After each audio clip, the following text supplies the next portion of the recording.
The unveiling. The final tribulation of Yajuj and Majuj. The world had long been shrouded in turbulence, an age shadowed by the greatest trial ever endured, the fitna of the Dajjal. The one-eyed deceiver spread unparalleled chaos, miracles that dazzled, and a promise of false hope. Humanity had scattered like frightened birds, seeking refuge among mountains and caves, hearts quaking under the cloak of fear and despair.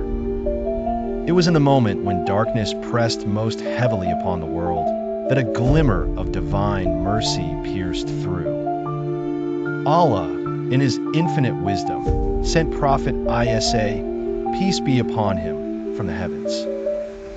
With justice swift and resolute, Isa confronted the Dajjal and delivered an end to his deception.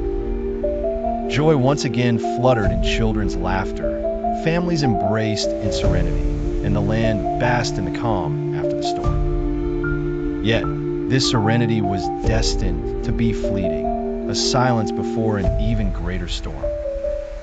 The ground began to tremble, mountains to weep streams of fire, and the seas to sea in anticipation.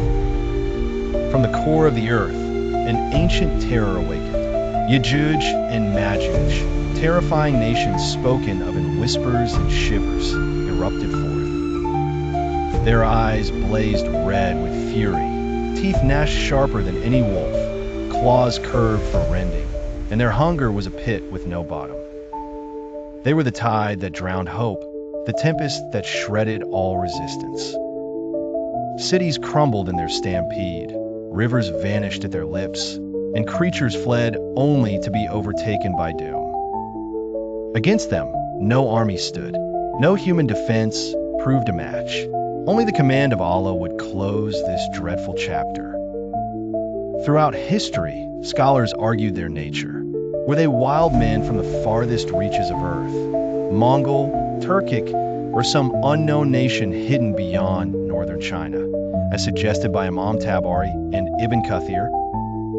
Were they something altogether different, neither wholly of humanity nor completely apart from it? Imam Suyuti suggested beings of the unseen, creatures cloaked from mortal eyes. Tales grew in the telling. Some described hulking beasts, others a horde so numerous their feet rolled like thunder over every hill. In some traditions, they were said to sleep on ears so large their heads never touched the earth. To understand their origins, the world looked backwards in time to the age of Dhul Qarnain, an exalted ruler, a possessor of power and wisdom beyond his age. Some revered him as a prophet, others as a magnificent king. Allah entrusted to him the power to tame lands and peoples far and wide. He traversed the world's ends, bearing banners of darkness and of light, each a weapon of divine utility. On a crossing between two mountainous walls, Dhul Qarnain found a humbled nation, tormented by the relentless pillage of Yajuj and Majuj. Their language was scarce, their plea desperate. Build us a barrier, they begged, shield us from destruction.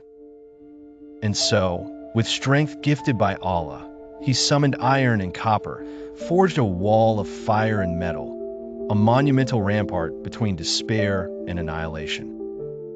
He refused wealth for his service, accepting only the pleasure of his Lord. Dhul Qarnain declared, "This is a mercy from my Lord, but when his promise comes, he will level it flat." Behind the unbreachable wall, Yajuj and Majuj thrived, their numbers swelling beneath the earth, always plotting, always gnawing at their prison. Each day, they dug deep, yet always left with the words unspoken. Inshallah. For centuries this pattern held, but prophecy declared the day would come when a leader among them would vow, "Tomorrow, Inshallah, we will breach." The next morning, the barrier stood as they had left it. Their claws tore through, and the world gasped for the second time in history.